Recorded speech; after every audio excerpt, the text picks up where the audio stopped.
Some houses are forgotten on purpose. This one sat at the foggy edge of a quiet lake, half house, half barge, rocking gently on the dark water, waiting.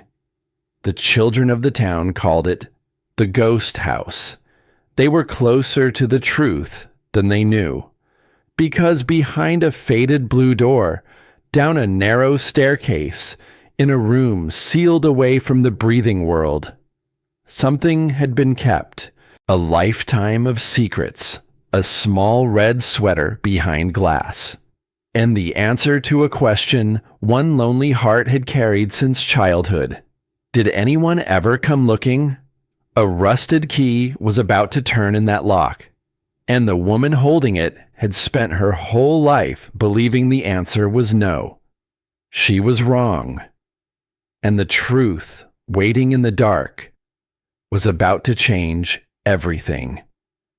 Some places forget the people who pass through them, and some people learn, very young, how it feels to be the one who is forgotten.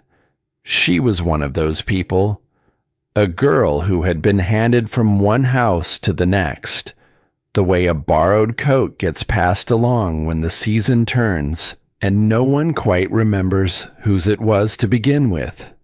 Never quite hers, those houses, never quite home. By the time she had grown, she had stopped expecting that anyone would come back for her, and that, more than anything, was the part that had worn the deepest groove in her. Not the leaving. People left. That was the way of things. It was the not coming back. Out past the edge of a small lakeside town, where the water lay flat and gray beneath a low and patient sky, there floated a house that the people nearby had long since stopped looking at, half house, half barge, tied to an old dock with ropes gone soft and green from the damp. It rocked when the wind moved across the lake, slow, easy, like something breathing in its sleep, half a place, half a memory. The children of the town called it the ghost house.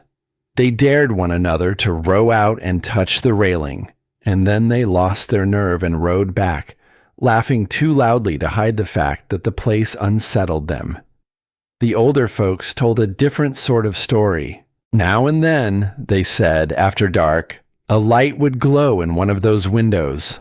A low, warm light.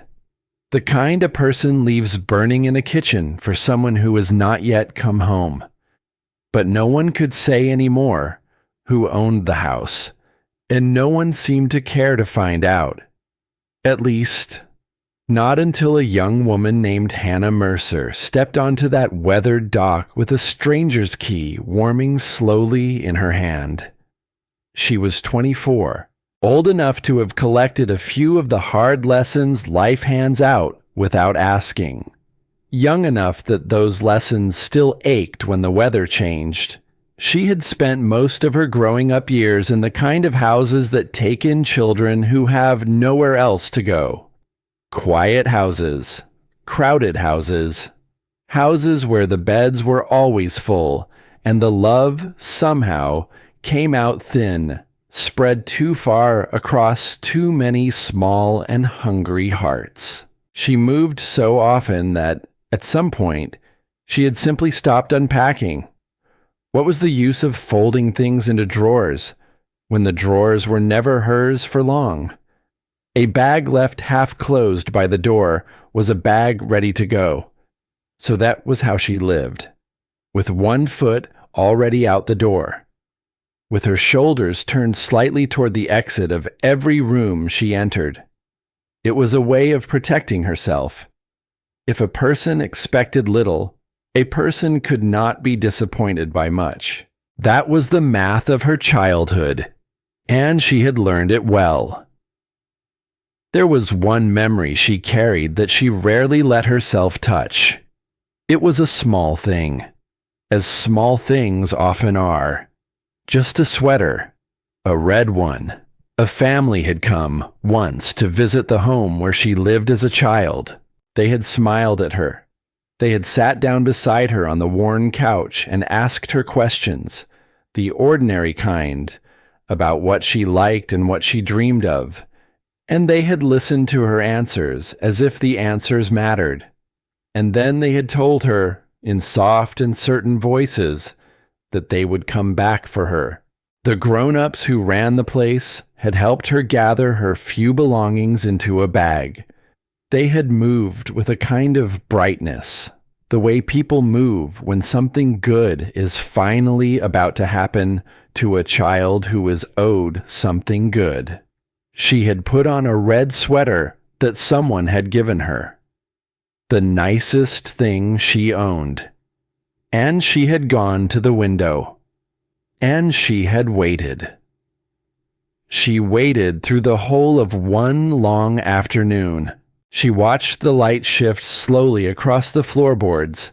She watched the shadows of the trees outside grow longer and lean and stretch across the room toward her like something trying to reach her. Cars came along the road. Cars went. Not one of them slowed. By the time the sky outside the window had gone soft and dim, the bag waiting by the door had stopped meaning anything at all. They did not come. And though she was very young, she understood, in the way that children sometimes understand things long before they should have to, that hoping was a kind of risk, that to believe someone was coming was to hand them the power to break you when they did not. She made a quiet decision that evening at that window. She would be careful with hope from then on. She would keep it folded small and tucked away, and bring it out rarely, if at all. She kept the red sweater. She folded it with care, the way you fold the things that hold more than cloth, and she tucked it into the bottom of a drawer. Long after it had stopped fitting her, she kept it, not because she wished to remember that afternoon, but because some things hold on to a person, whether the person wants them to or not. The sweater was the last thing she had worn while she still believed, fully and without guarding herself, that someone was on their way to her, and she could not bring herself to let go of the last of that. The years went on, the way years do, quietly, and then all at once. She found a small place to live above a shop, with a window that looked out on a street that was never quiet for long. She took whatever work could be found, and she did it well.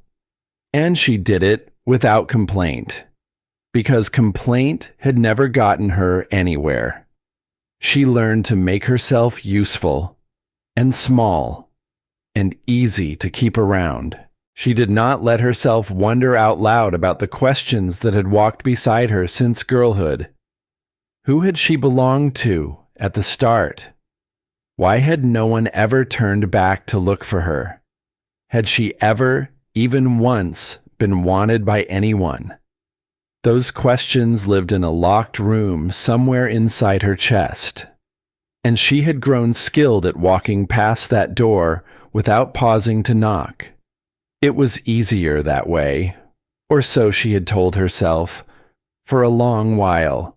Then, on a gray afternoon, thick with the smell of rain that had not yet fallen, her phone rang. The number meant nothing to her.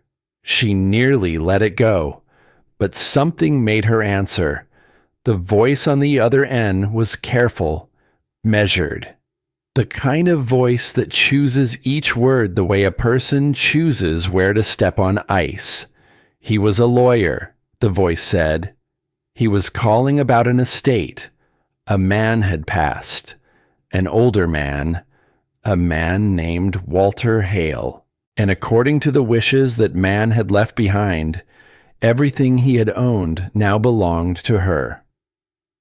She thought at once that it had to be a mistake. She had not heard that name, had not seen that face, had not sat at any table in her life where such a man might have lifted his eyes and somehow known hers. She told the lawyer so, plainly, the way she said most things. There was a pause on the line, the sort of pause that holds more inside it than silence usually does. And then the man said a thing that would stay with her long after the call had ended. "He waited for you," the lawyer said, quietly. A long time. She frowned at the window, at the first fat drops beginning to streak the glass. "Waited for who?" she asked. The answer came soft. "For you." She did not sleep well that night. The words turned over and over behind her eyes. He waited for you. A long time. Waited. As if she had been a person worth the waiting. As if somewhere out there, in a house she had never seen, a clock had been ticking down the days toward her, and she had simply never known to listen for it. In the morning, she packed a small bag. Out of habit, she packed it light, ready to leave again the moment leaving became necessary.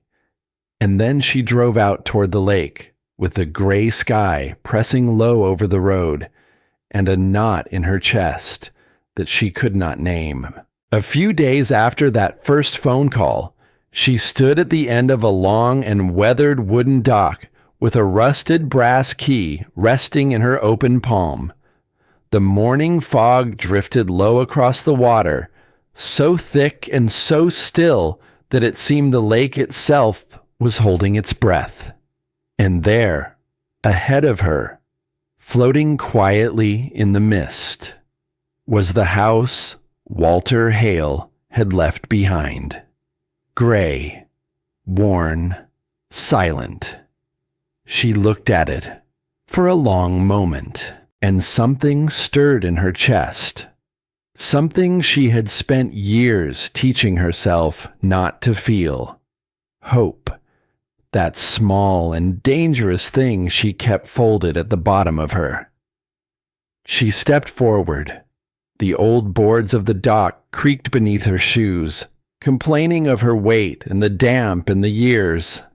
The house rocked gently on the water ahead, as if it had felt her coming and turned, just slightly, to face her. When her hand closed over the cold and softened railing, a strange feeling moved through her.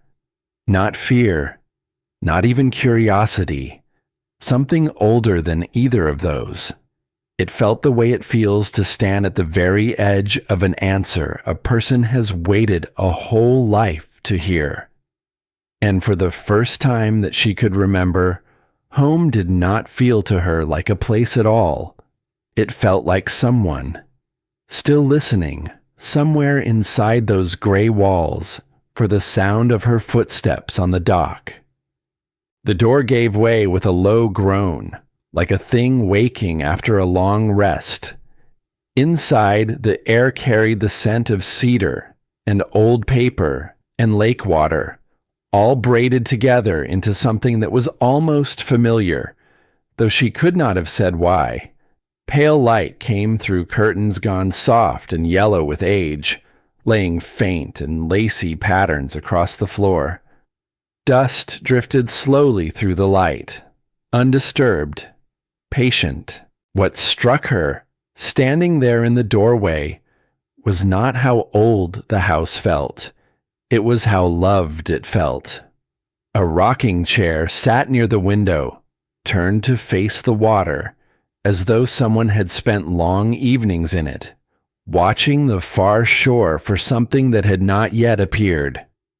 A coffee cup rested beside a folded puzzle, half finished. A pair of reading glasses lay open on a small desk, set down as if their owner meant to return to them in a moment and simply had not. Everywhere she let her eyes travel, there were traces of a man. Not grand traces, ordinary ones, the kind that tell you, without a single word, that a real person lived here. A man who took his coffee slow. A man who read by the window in the gentle hours of the morning. A man who, somehow, against all the sense she could make of it, had given his years to the searching out of her.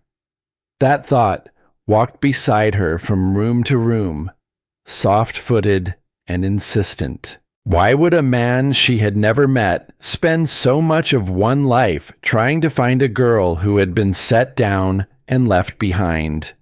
She moved through the rooms the way a person moves through a dream, touching things lightly, setting them down with care, half afraid that if she were too loud, she might wake the house, and it might forget that she belonged in it. The afternoon slipped, quiet and golden, toward evening, and near the back of the house, in a small nook lined floor to ceiling with bookshelves, her wandering hand found a thing that changed the shape of the day. She was running her fingers along the worn spines, not truly reading them, just feeling the steadiness of all those quiet books, when something gave a soft click. Somewhere behind the wood, she went very still. Slowly, she pressed her hand flat against the shelf. It shifted a few inches, just enough to reveal what had been waiting all this time behind it. A small door, painted blue once, long ago, the color now faded and lifting from the wood in thin curls. At its center sat a brass lock, dark with the years but unbroken. Her heartbeat changed in her chest, quickened, grew loud in her own ears. And without quite deciding to, she reached into her pocket and drew out the rusted key the lawyer had pressed into her hand, the key Walter Hale had set aside, on purpose, and left behind. For her. The whole house seemed to grow quiet around her then, as if it had been keeping this moment in reserve, holding it close for the day she would finally arrive to claim it. She knelt before the little blue door. She slid the key into the lock. It fit. A deep and final turn echoed somewhere inside the wall, and the door swung slowly open. Beyond it waited a narrow staircase descending into the dark. Cool air rose up to meet her face. Old air. The kind that has been sealed away from the breathing world for a long, long while. She hesitated, only for a breath. Then she clicked on a small light, and she stepped down into the dark. The wooden stairs sighed beneath her feet. One step, then another, then another. And the farther down she went, the farther the world above her seemed to drift away, until the only thing left was the small circle of her light and the soft sound of water moving somewhere overhead. At the bottom of the stairs, she stopped. The room was far larger than she had let herself imagine. Her light traveled across it slowly, and what it found took the breath clean out of her. Trunks, rows and rows of them, standing in patient order, the way a thing stands when it has been arranged by hands that cared about the arranging. Shelves lined the walls. Boxes were stacked with care. Photographs leaned in soft heaps. Bundles of letters lay tied with ribbon, the ribbon frayed and gentled by time.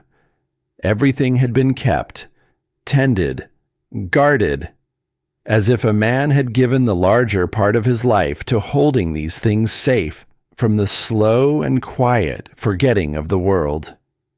She crossed to the nearest trunk and lifted its lid. Inside were photographs, hundreds upon hundreds of them. Families gathered close around crowded tables. Children caught mid-laugh, some small celebration frozen forever in the flash of a camera. Parents holding babies wrapped tight against the cold. Older folks seated together beneath the soft glow of holiday lights. Moments so ordinary that the very people who lived them might have let them slip from memory. Yet here they were, held, remembered, saved. She lifted one photograph and looked at it for a long time. A small girl, seated between a mother and a father, all three of them smiling. The father's arm resting easy across the child's shoulders. The mother's hand folded gently over the little one's hand. There was nothing remarkable about the picture, and she could not seem to look away from it.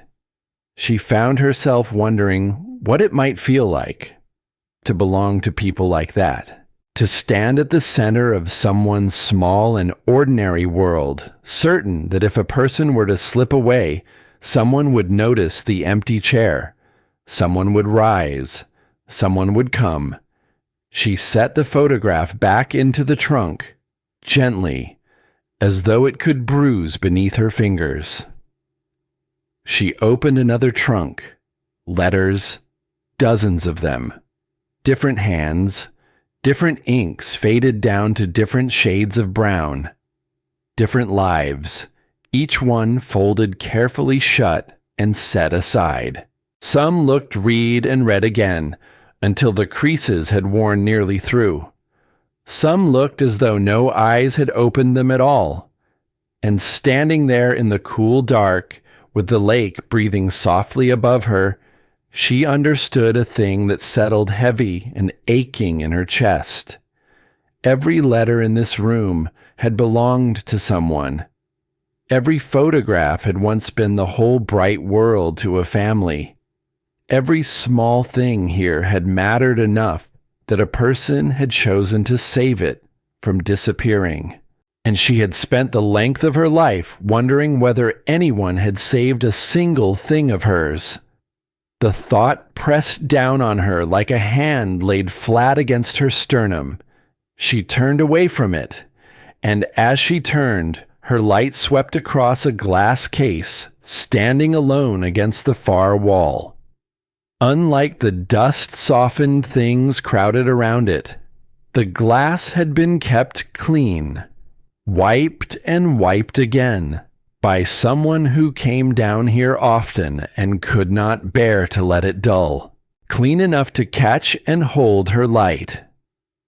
She moved toward it slowly. Each step felt longer than the one before, and when she saw what rested inside that case, her knees went soft beneath her, and she had to reach out and steady herself against the cold edge of a shelf to keep from going down.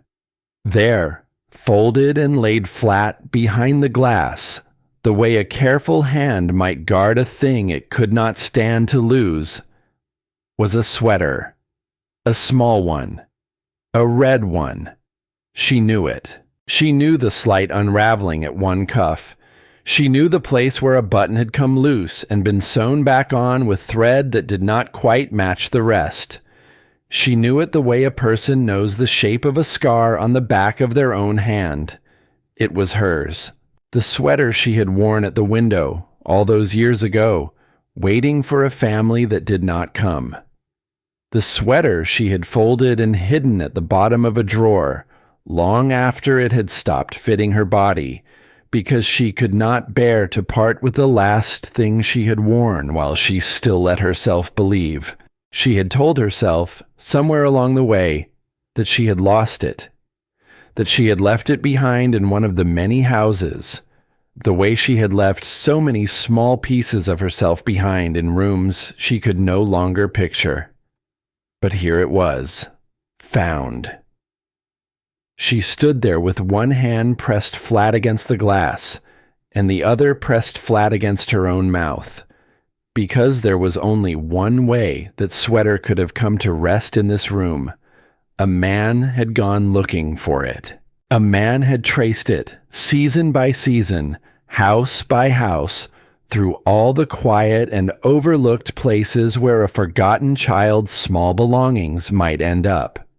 He had gone searching for a single thread of red in a world that had stopped keeping track of where she was, or whether she was, at all.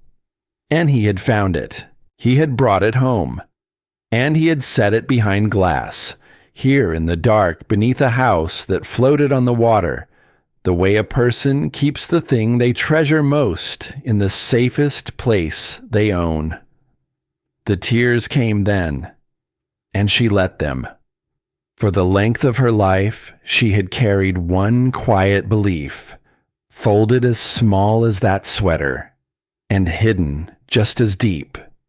The belief that she had been unwanted, that she had been set down somewhere once and left, and that no one had ever turned around to look for her. And now she stood in a hidden room beneath a floating house with her own small red sweater glowing soft behind the glass. Proof that somewhere in the world, while she had spent her years believing herself alone, a man had been out there, looking. Beside the glass case sat a wooden chair, plain, its arms worn smooth and pale by years of someone's resting hands. It faced the case directly, and she understood, with a fresh and tender ache, what that chair had been for. A man had sat here, in the dark, in front of a child's red sweater. He had sat in this chair and looked at it the way a person looks at a photograph of someone they are aching to see again. Slowly, she lowered herself into it, and for a while, she simply sat where he had sat, looking at the thing that he had looked at. Two people, the same small sweater, so many years apart, and yet here, in this single quiet chair, somehow close. When at last she could move again, she wiped her face with the back of her hand and let the light wander once more across the room, across the trunks, the letters, the photographs, the countless ordinary lives held safe in the dark. This was no hobby. She could feel that now, in her bones. This was no mere collection of things. This was a life's work. For the length of one man's years, Walter Hale had gathered the small and fragile pieces of other people's hearts, and he had kept them, faithfully, from slipping away into the long forgetting. He had been a keeper of the things the world stood ready to let go. And somewhere in all of that careful keeping, he had kept her too. Near the wooden chair, on a low shelf, sat one object that did not match the rest. A small box, plain, no ribbon, no label. Across its lid, in a careful hand that had pressed deep into the soft wood, was a single word. Her name, Hannah. Her hands were not steady as she lifted it. The lid came away with a soft scrape. Inside, resting on a square of folded cloth, was a small stack of old cassette tapes, the kind with the little spools you could watch turning behind a window of clear plastic. Each one was marked in that same careful hand with a season and nothing more. A spring, a winter, a late autumn that had come and gone, she sensed, before she had been old enough to hold a memory of it. And tucked in beside the tapes was a note, a single line. If this room found you, start with the first one. And beneath that, smaller, as if the man had paused a long moment before adding it. It took far longer than it should have. The looking was the easy part. The finding, that was the hard part. She read the line again, and then once more. Then she held the box against her chest, the way a person holds a thing they are afraid will be taken from them, and she lifted her eyes to the underside of the house above her, to the gentle sway of the water she could feel, even down here, in this hidden and sealed away place. For the length of her life, she had believed that no one had come, that no one had remembered, that no one had cared enough to look. And now she sat in a chair shaped by a stranger's patient hands, holding his voice in her arms, with her own red sweater glowing behind glass in the dark. The tapes waited. And somehow she knew, with a certainty she could not have explained to a soul, that the moment she pressed play, the whole of what she believed about her own life was going to come apart, piece by piece, and then, perhaps, at long last, be gathered back together. She did not climb the stairs right away. She sat there in the cool and the quiet, with the lake breathing softly above her, and she let herself feel a thing she had spent a very long time refusing to feel. That she had been worth the looking. That somewhere out there, while she had been folding her hope down into the bottom of a drawer, an older man had been folding his own into letters and tapes and a small red sweater behind glass. Neither of them knowing the other was out there in the world, both of them waiting in their own separate way. When at last she did climb the narrow stairs and step back up into the upper house, the day had gone. Beyond the windows, the lake lay still beneath a sky going dark, the last of the light caught and held on the surface of the water like something reluctant to leave. The rocking chair faced that window, turned toward the far shore, and she understood now why. A man had sat in that chair, evening after evening, watching the water, waiting for a shape on the horizon that had not yet come. She crossed the room, slowly, and she lowered herself into the chair that had been his. It still held, faintly, the gentle shape of him. She did not press play that night. Some doors, once opened, cannot be eased shut again. And she wanted, for one more evening, to sit at the very edge of the answer rather than to fall the whole way into it. So she sat in the rocking chair, with the box of tapes resting in her lap and the dark lake stretched out beyond the glass. And for the first time that she could call to mind, the silence around her did not feel like loneliness. It felt instead like company. It felt like a house that had been kept warm for a guest who was, at long last, on her way. Out on the water, somewhere in the deepening dark, a light moved. Faint, low to the surface, there for a moment, and then gone behind the drifting mist. She did not see it. Her eyes were on the small box in her lap, on the careful handwriting of a man who had given the better part of 2 decades to the searching out of a girl the world had set down and walked away from. But the light was there, small, patient, watching the floating house from a careful distance. The way the warning tucked into the last of those tapes would one day remind her that not everyone who came to learn of this place wished it well, that some stories had been buried on purpose, and that one of them, the one Walter Hale had hidden deepest of all, was her own. But that was for another evening. That night, the young woman who had spent her years believing she belonged nowhere sat in a quiet man's chair, in a house that floated on the still water, holding his recorded voice in her hands.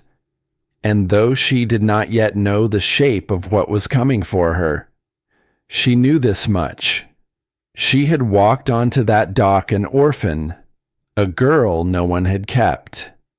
And somewhere between the blue door and the glass case and the small plain box marked with her own name, she had quietly become something else, someone's. The lamp in the window glowed warm against the dark, and out across the lake, the night held very still, the way a room holds still when something important is about to be spoken aloud. Tomorrow, She would press play.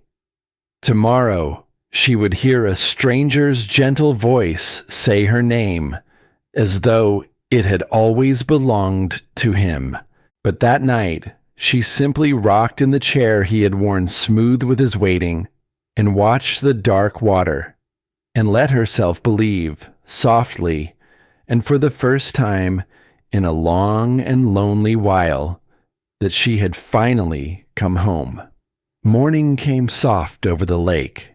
It came the way mornings do in a quiet place, without ceremony, a slow gray lightening at the edges of the world, and then the water catching it, and then the house itself seeming to wake, rocking gently on the tide of a new day. The young woman had slept in the rocking chair. She had not meant to, but the chair had held her the way a kind pair of arms might hold a tired child, and somewhere in the small hours she had drifted off with the box of tapes still resting in her lap. When she opened her eyes, the lamp in the window had burned down low, and the first pale light was spreading across the floorboards, finding the dust, turning it to something almost golden. The box was still there, still warm where her hands had held it through the night. She sat for a while before she moved. There is a kind of stillness a person learns when they have spent a life bracing for the next thing to be taken away. A stillness that is part patience and part fear. She knew that stillness well. But this morning, something in it had shifted, because down a narrow staircase, behind a faded blue door, a small red sweater glowed quietly behind glass, and in her lap sat the recorded voice of a man who had given the better part of his years to the searching out of her. The fear was still there. It had been with her too long to vanish in a single night. But beside it, now, sat something else. A wanting, a need to know. She made coffee in the small kitchen, in a pot she found waiting on the stove, and she drank it standing at the window where the man had surely stood many mornings before her. The lake lay flat and silver beyond the glass. A pair of birds moved low across it, their reflections sliding beneath them, and when the cup was empty, and the light had warmed from gray to the color of weak honey, she carried the box to the desk by the window, and she found, among the man's small and ordinary things, an old player for the tapes. She set the first one in, the one marked with a spring. Her thumb hovered over the button. She thought of the window from her childhood, the bag by the door, the afternoon that taught her to be careful. She thought of how many times she had braced herself for disappointment and been right to. And then she thought of the red sweater behind the glass, and she pressed play. There was a hiss at first, the soft static of a tape that had waited a long while to be heard. Then a breath, the small human sound of a man gathering himself, and then a voice, warm, weathered, gentle as a hand laid on a shoulder. "Hello, Hannah," the voice said. The sound of her own name nearly undid her. He said it the way a person says a name that matters to them. The way you say a name you have carried in your mouth like a prayer, through a great many quiet evenings, hoping the day would come when you could finally say it aloud to the one it belonged to. She pressed her hand against her chest. The voice went on, slow and unhurried, as if the man on the tape had all the time the world could offer. He told her, gently, that if she was hearing this, then he had not been fortunate enough to tell her these things in person. He told her that he was sorry for that. And then, after a pause, he told her about her mother. Her mother had a name, the voice said. Caroline. The young woman set the cup down very carefully, as though a loud sound might break the moment in half. Caroline. She had carried the questions of her childhood so long that they had worn smooth, like stones turned over and over in a pocket. Who were they? Did they want me? Was there ever, in the whole of the world, a place where I belonged? And now, from the soft hiss of an old tape, a voice was handing her an answer. Not a line on a form. Not a blank space. Not silence. A name. A mother. Caroline. The voice spoke of her the way a man speaks of someone he has loved and lost and gone on loving in the losing. Caroline used to sit out on the porch of this very house, the voice said, when she was small, in the evenings, when the light went gold over the water. And she used to hum, always the same song, a small thing, half a melody, really, the kind a child makes up and then keeps, because it has become hers. She would hum it under her breath while she watched the water, while she fed crumbs to the birds that came to the dock, while she drifted toward a sleep on warm nights with the windows open to the sound of the lake.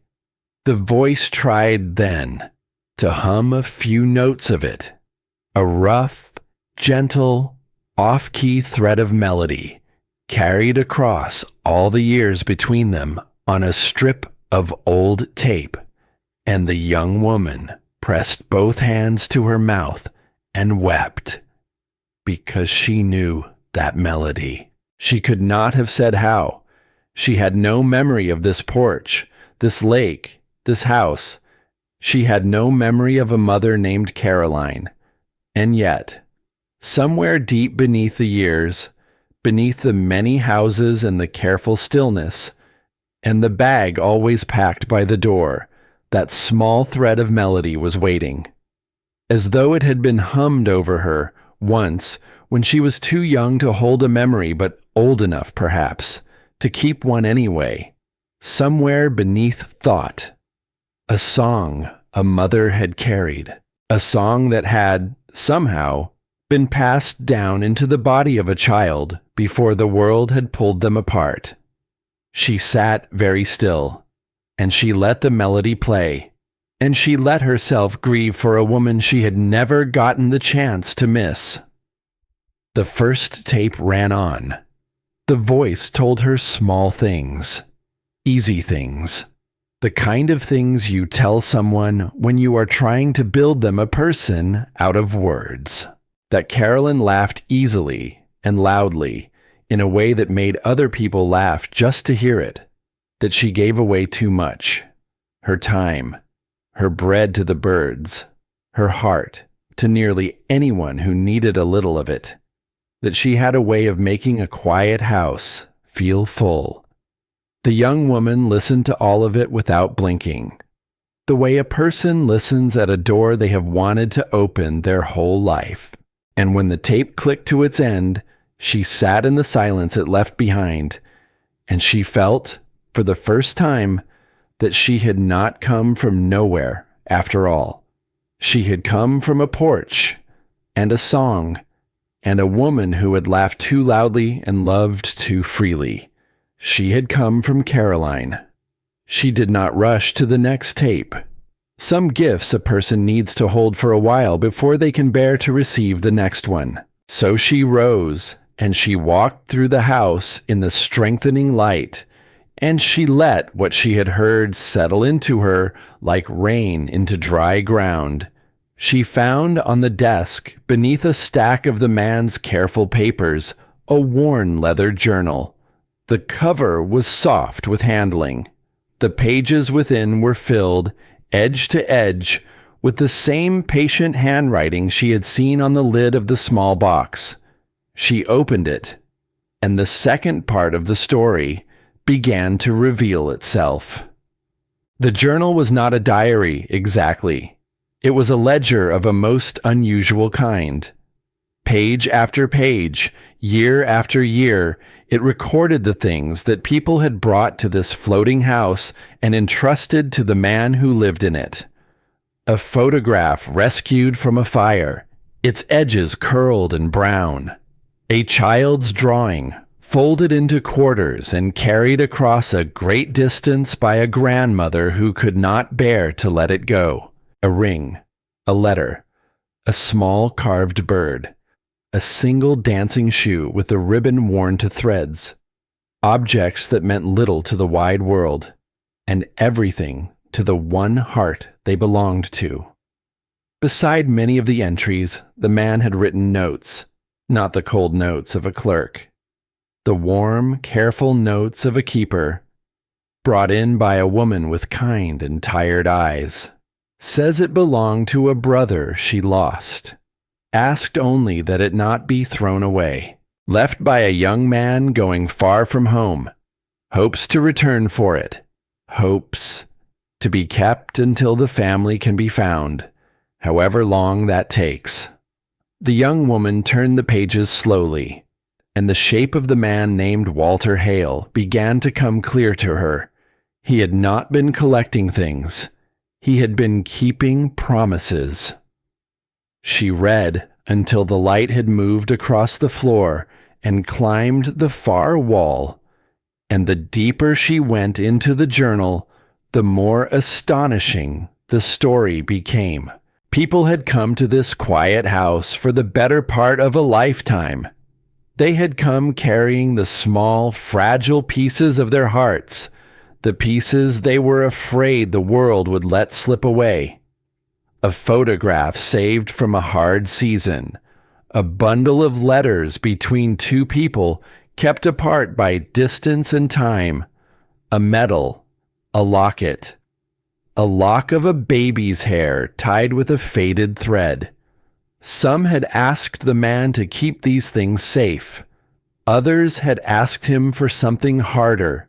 They had asked him to help find the people these things belonged to, the children who had scattered, the families who had lost touch, the descendants who did not yet know that a piece of their own story sat waiting in a house upon the water. And he had tried, patiently, quietly, for years. She lowered the journal to her lap. This was no hobby. She had felt that the moment she descended the stairs. But she understood now the full weight of it. This was a life's work, a long and gentle labor of love, carried by one set of hands through a great many seasons. He had become a keeper of memory, a guardian of the small and breakable things that hold a family together across the distance of years. And somewhere in the middle of that great work, he had been searching for her too. His own lost piece, his own scattered family. She returned to the box of tapes. She sat in the next one, the one marked with a winter, and she pressed play. And she listened as the voice carried her further into the truth of why she had been brought here. The voice was gentler still on this tape, slower, as if the man knew it held the heart of the thing he most needed her to understand. The floating house, he told her, was not truly her inheritance. The young woman frowned, listening. The house, the voice said, was only the vessel, only the way he had found, at last, to reach her across all the distance and all the years. The real inheritance was what the house carried. He spoke then of the keeping room, of the trunks and the letters and the photographs, of the lives held safe in the dark. For the better part of a lifetime, the voice said, people had come to this place carrying things they were afraid the world would forget, and they had trusted him to hold those things safe. But a man does not go on forever. He had known that. He had felt the years gathering in his hands and his knees and his slow mornings. And so he had begun to search for someone who might carry the work onward after him. Someone who understood in their very bones what it was to be forgotten. Someone who would know, without being told, why it mattered so much to be remembered. The voice paused there, and when it came again, it was thick with feeling. He had not expected, the man said, that the someone he sought would turn out to be his own. He had not expected that the keeper he was searching for and the lost girl he was searching for would be one and the same. The young woman sat very still in the chair he had worn smooth, and something settled over her, something she could not have named at first. It was the strange and steadying feeling of being chosen, not by accident, not as a last resort, not because there was no one else, chosen, on purpose, for exactly the thing she was. She had spent the length of her life feeling that she was too little, too forgotten, too easily set aside. And here was a voice across the years telling her that the very wound she carried, the loneliness she had folded down and hidden away, was the thing that made her right for this. That her empty places had not made her less. They had made her able to understand the empty places in everyone else. It was a thought so new to her that she had to sit with it a long while before she could let herself believe it. That afternoon, she went down into the keeping room again, but this time she did not go as a stranger stumbling onto a secret. She went as someone who had been asked to stay. She moved slowly between the trunks, reading the small labels in the man's careful hand, touching the soft edges of lives she had never known, lifting lids and finding within them the held breath of other people's love. She found the carved bird the journal had spoken of. She found the dancing shoe with its worn ribbon. She found a bundle of letters tied with a blue thread, the ink long faded, the creases soft as cloth. And among the trunks, she found a ledger, a list of families whose belongings still waited here, unclaimed. Beside many of the names, the man had written notes. Daughter may still be searching. Last word of this family came from far away. Hope remains. She read those notes for a long time. Even near the end of his years, the man had still been trying, still reaching out across the distance, still working to carry lost things home to the people who had been aching for them. And there, near the bottom of one page, she found a name she did not yet know to be careful of. Just a name, written like the others. She passed over it without a second thought. She had no way of knowing yet that this name would come to mean a great deal, that it would, before long, reach up out of the past and change the shape of everything. For now, it was only ink. For now, she turned the page. In the days that followed, the young woman did a thing she had rarely done before. She let herself begin. She set herself, slowly and carefully, to the work the man had left her. One trunk at a time, one photograph at a time, one small, held promise at a time. The work was larger than she could fully grasp. It threatened, some evenings, to overwhelm her entirely. But she could not bring herself to stop, because every item she lifted from the dark seemed tied to a real person, a real family, a real ache, and she knew that ache from the inside. It was a letter that led her to the first one, a bundle tied with that faded blue thread, set aside in a trunk with a note in the man's hand. To be returned. Family believed to remain near the far shore. Keep trying. The young woman read the note 3 times, and then, because she did not yet know how to do this properly, but knew that she had to try, she set about the small and patient work of carrying that bundle home. It took her some days. It took quiet effort, and a few wrong turns, and more than one evening of doubt. But in the end, she found them. A family, living their ordinary lives near the far edge of the lake, carrying, without knowing it, an empty place where these letters belonged. The woman who came to the dock to collect them was older, soft-spoken, nervous in the way of a person who is afraid to hope. When the young woman placed the bundle of letters into her hands, the older woman went very still. She looked down at the blue thread. She touched it lightly with one finger, and then she began to cry. Not loudly, not in any way meant to be seen. She cried the quiet way a person cries when something that has been broken inside them for a long and aching while finally begins to mend. For several minutes, neither of them said much of anything.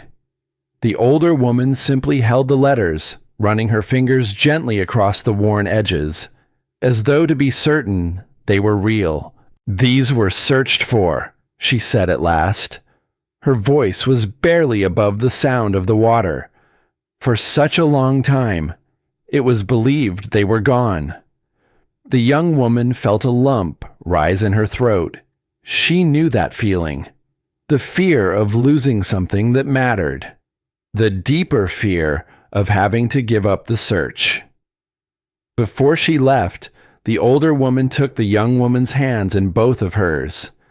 "A piece of this family was given back today," she said. "A piece that had been missing." And then she was gone, walking slowly along the dock with the letters held close against her heart, and the young woman stood watching her go, and she felt something move through her that she had rarely felt in the whole of her life. Purpose, the clean, steady, quiet certainty that what she had just done had mattered, that she had mattered.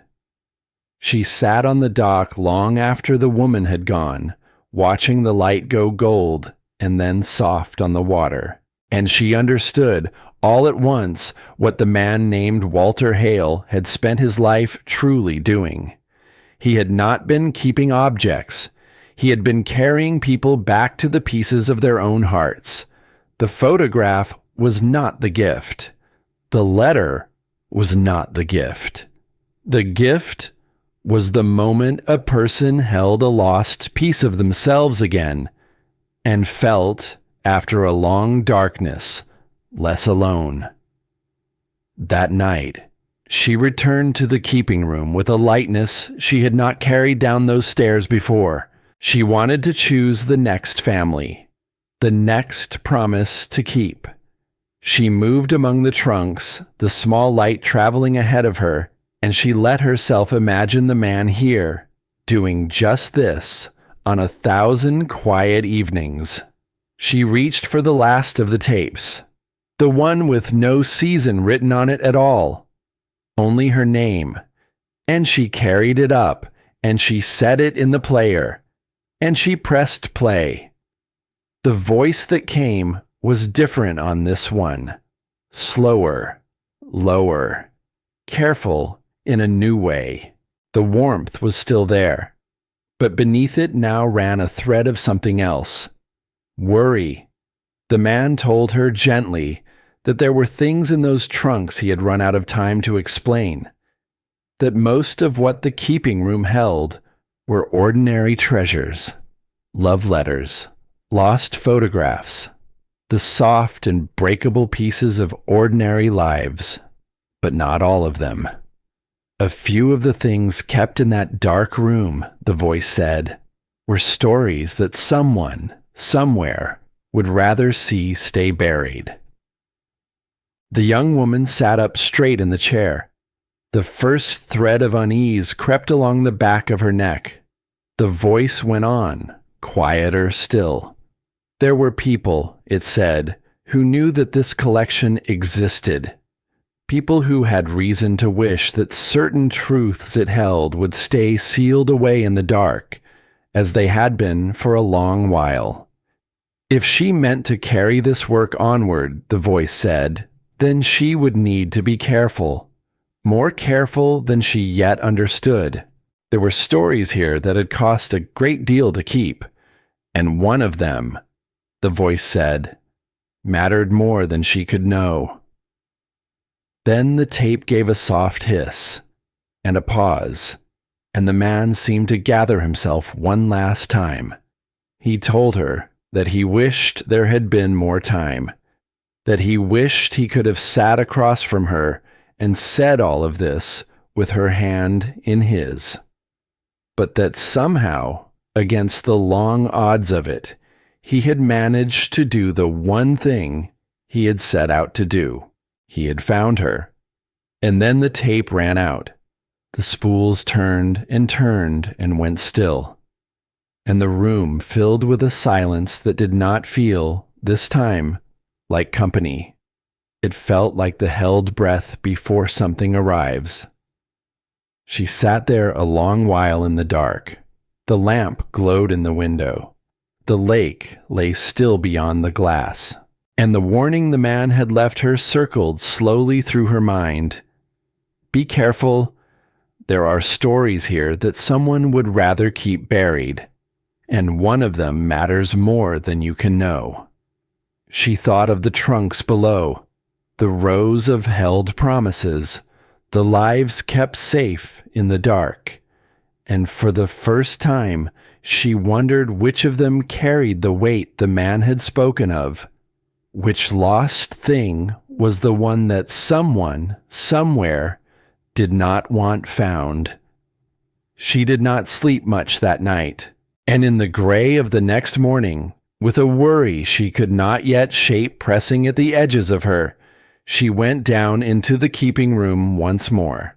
She told herself she only meant to check it, to stand among the trunks and feel, again, the steadiness of the work.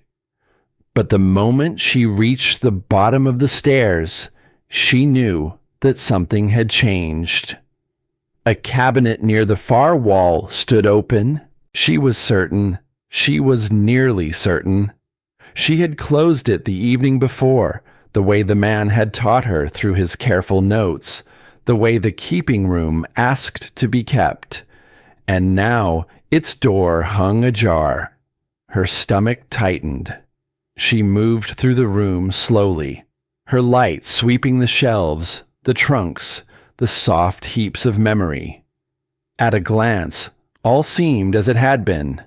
The photographs lay undisturbed. The letters waited in their bundles. And then she saw it. An empty space. A small velvet-lined box that had rested on the second shelf was gone. She hurried to the ledger, her hands less steady than she wished them to be, and she found the entry. The missing piece was a small keepsake, a modest thing by the measure of the wide world. But beside it, in the man's careful hand, was a note that made the breath catch in her chest. The story this belongs to is one of the ones to keep most carefully. If it is ever found missing, be careful. They have come.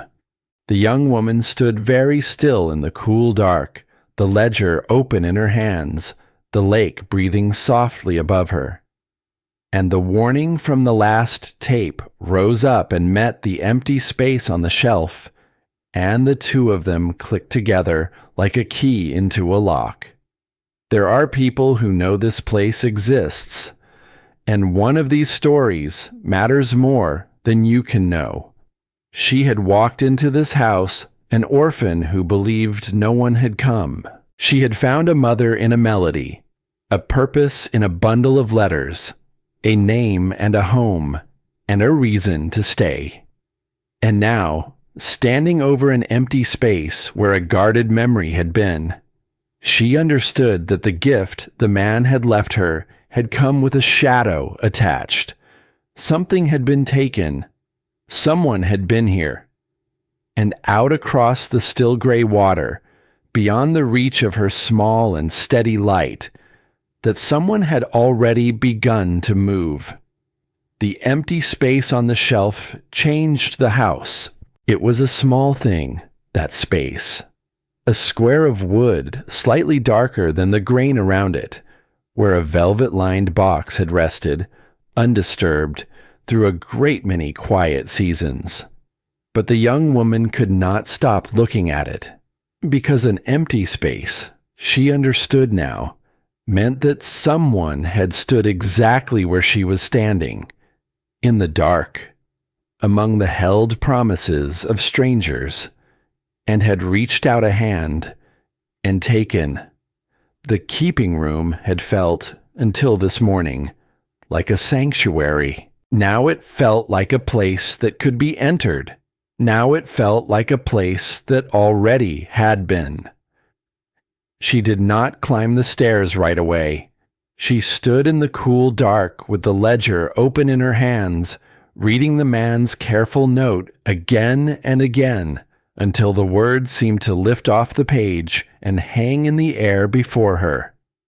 The story this belongs to is one to keep most carefully.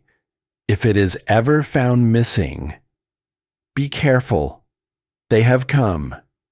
They, not a stranger, not a curious hand reaching where it should not have reached, not chance. They. As though the man had known, even at the very end of his years, that someone out there had been waiting, watching, counting down the seasons until he could no longer stand guard over the thing he had hidden. And now he was gone, and the watching had begun. She climbed the stairs at last. She bolted the blue door behind her, and she slid the bookshelf back across it, and she stood in the reading nook with her hand flat against the worn spines, listening to the small sounds of the house, the creak of the boards, the soft slap of water against the hull, the wind finding the gaps in the old windows and sighing through them. Sounds she had begun, in just a few short days, to think of as comfort. This morning, every one of them made her turn her head. She did not feel the steady purpose she had carried the evening before, when she had stood on the dock and watched an old woman walk away with a bundle of letters held close against her heart. That feeling had been clean, whole. The feeling of a person who has found, at last, a thing worth doing. This was something else. This was the feeling of being looked at from the dark, and she had spent enough of her life feeling small in large and unfriendly rooms to know that the feeling, this time, was not a thing she had invented out of fear. It was real. Someone was out there. She set herself to understanding the missing thing. It was the only way she knew to push back against the dread, to turn it into a task, to give her hands a thing to do while her heart caught up to the size of what had happened. So she returned to the desk by the window, and she gathered the journal and the ledger and the long, patient record the man had kept of every promise ever carried into that house, and she searched for the entry that matched the empty box.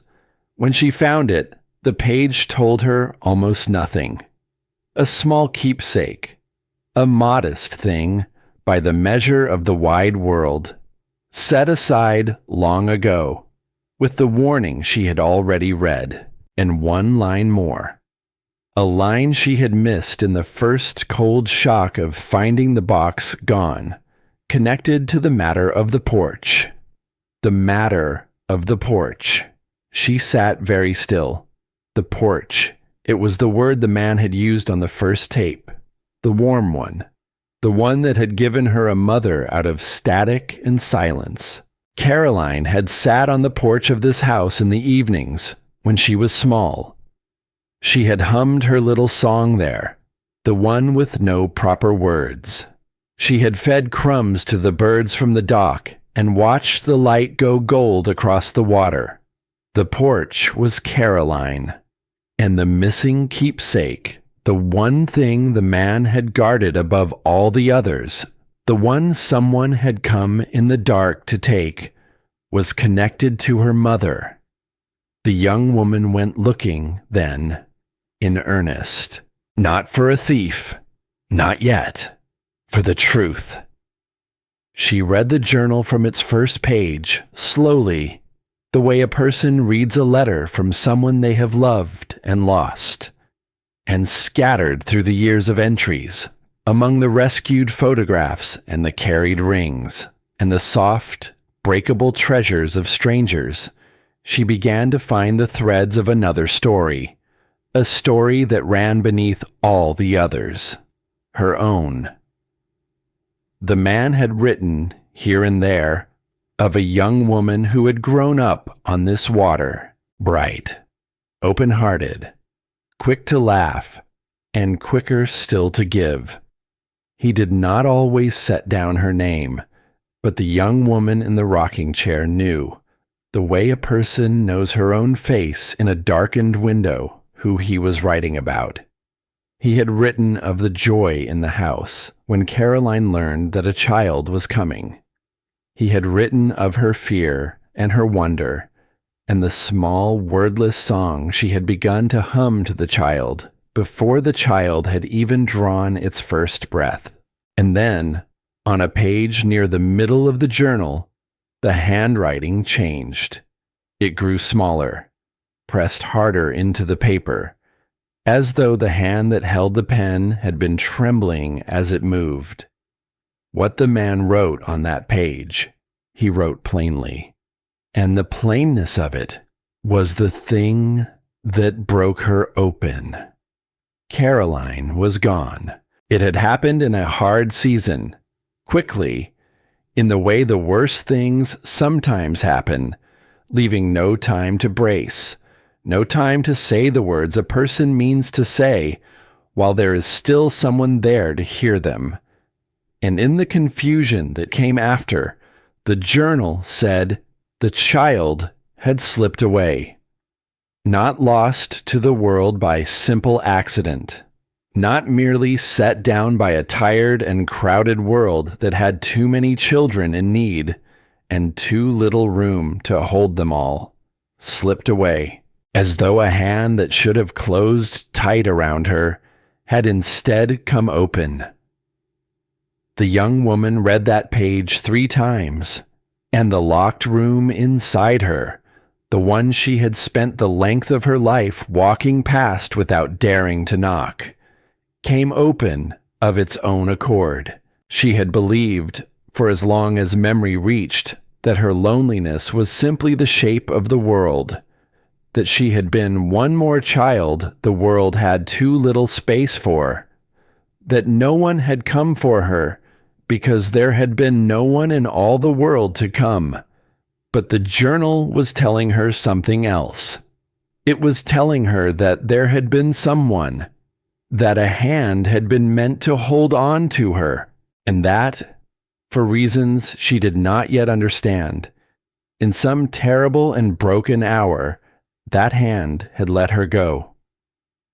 The grief that rose in her then was older and deeper than any she had permitted herself to feel, because it is one thing to believe that a person was never wanted. It is another thing, and a far heavier thing, to learn that a person was wanted and lost anyway. That somewhere on the far side of all those years, there had been a place at a table that should have been hers, a porch, a song, a whole life she might have lived if only one single hand had held on. She sat with that grief a long while in the gray light with a journal open in her lap. And then, slowly, beneath the grief, something else began to stir. A question. quiet at first, then sharp. Whose hand? She had seen the boat on the water by then. It had come 3 nights running, always in the gray hours, when the world lay between dark and dawn, its lights low or dark altogether. It did not draw close. It did not call out. It simply sat at a careful distance, the way a thing sits when it is watching and means not to be caught at it. The first night, she had told herself it was nothing. A person out on the quiet water for reasons that had nothing to do with her. But it had come again. And then again. And on the morning she found the empty space on the shelf, she had understood, with a cold and settling certainty, that the boat and the missing keepsake were 2 halves of the same shadow. She began, after that, to watch the watcher. She did not sleep when the boat came. She sat in the dark of the house with the lamp unlit, wrapped in one of the man's old blankets, and she studied the small shape out on the water, and she waited. She had spent a lifetime learning how to wait, how to sit very still and let a thing reveal itself. It was, perhaps, the one gift her hard years had given her. And on the 4th gray evening, when the mist hung low and the lake lay still as poured glass, the boat drifted closer than it had dared before. Close enough that the young woman could make out the figure within it. A figure she knew. She had seen the woman in the town, an older woman, soft-spoken, gentle in her manner, with kind and tired eyes, the sort of woman that everyone seemed to know, and no one seemed to fear. The sort who carried soup to the sick and sat with the grieving and was spoken of by the people of that quiet place, with warmth and an easy respect. A good woman, by every account the town had to give, and there she sat, in the gray and failing light, alone in a small boat, watching the floating house with an expression the young woman could not begin to read. It made no sense, and yet, somewhere beneath thought, it made a terrible kind of sense she could not yet put into words. The young woman set down the blanket, and she went out onto the dock. She did not shout. She did not threaten. The wound that the journal had torn open in her was too fresh and too deep for anger to find its feet just yet. She simply stood at the end of the dock in the falling light and looked across the still water at the woman in the boat. And she spoke in a voice that carried clear and even across the glassy surface. The keeping room was opened, she said. Something was taken from it. The woman in the boat went rigid.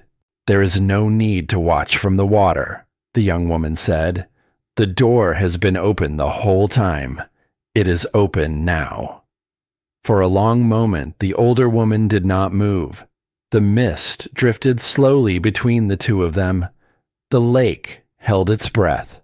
Somewhere far off, a night bird called once and went silent. And then, with hands that the young woman could see were trembling even at that distance, the older woman lifted the oars. She turned the small boat, and she brought it in, slowly, toward the dock.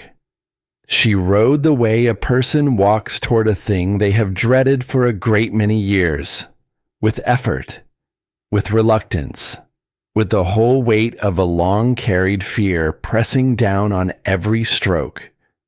She tied the boat with shaking fingers. She climbed up onto the dock, slow and careful, and she stood before the young woman in the gray and gentle dusk, and her kind, tired eyes slowly filled with tears. "You have the look of her," the woman said. The young woman's breath caught hard in her chest. "You carry Carolyn's look," the woman said again, softly, as though the name itself cost her something to lift. It has been a hard thing to watch from the water, and a harder thing, by far, to come ashore at last. They went inside. The young woman lit the lamp and set water to boil, and made coffee that neither of them would touch.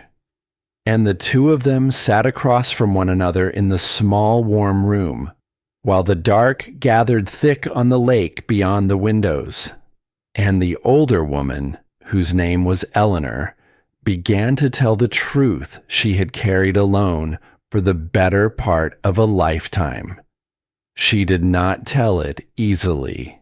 The words came slow and broken, and often she had to stop and press a hand to her mouth and gather what remained of her courage before she could go on. But she told it, all of it. Eleanor had loved Carolyn, not as a sister of blood, but as something very near to it. The two of them had grown up together on this same water.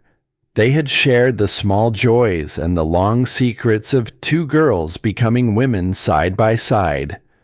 They had known each other's hearts, the way you know a song you have sung since childhood. When Caroline learned that a child was coming, Eleanor said, the two of them had sat together on that very porch in the long golden light, and Carolyn had laughed and wept all at once, terrified and overjoyed in the very same breath. And Carolyn had asked something of her friend that evening.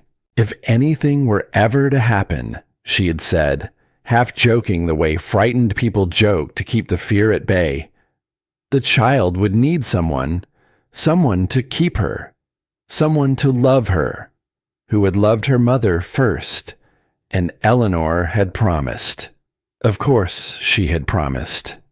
It had seemed in that warm and golden hour like a promise that would never once be called upon. But it was called upon.